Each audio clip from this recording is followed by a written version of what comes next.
Росен Ефимов. Дмитрий Чеченец. Бъди герой. 2016.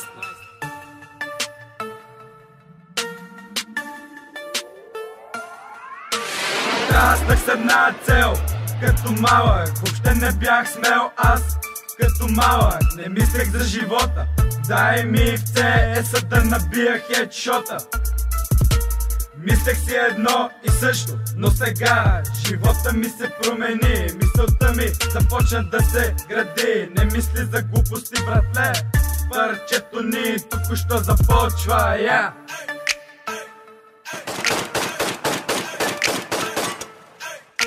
This is already getting tiring. Но погледни ме сега. Пред мен стои живота. Голямата съдба не ми пука от никой никога. Винаги съм в наслука. От нас двамата, братле, всички трябва да си вземат поука. Една цел ми е в главата. Мисълта за спецназ и калашника да ми мърка в ръката. Тази мисъл не напуска ми душата. Командо са в мен, пробужда се макар и окован с вериги. Нагледал се на хиляди интриги. Мисли си за мен, поддържаме. Вече се чудя кой от двама ни е феномен. Що за хора сме, братле, покажи. Разбий ги, накарай ги да хленчат. От нас двамата другите ще се засенчат. Спецназ, една мисъл, една цел. Годините задобрях, станах по-смел. Виждам другите как ни мразят. Виждам другите как ще лазят. Радвам се за тях, искрено и лично. Много логично, ще потънат страх и ще ги направиме на пух и прах. Пух и прах.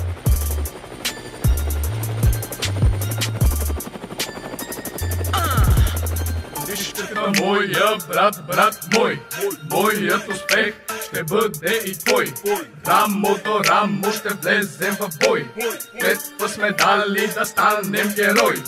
Чест и почитание към всички храбри воини, които са родени за да бъдат достойни.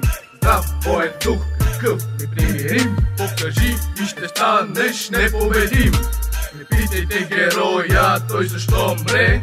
Той живее вечно, а пък вие не. Всеки има избор в живота. Дали да бъде роб и да влачи комота, дали да се продава за едната банкнота, или геройски да си дава живота. Аз обаче не ще се колебая. И за войните даже има място в рая.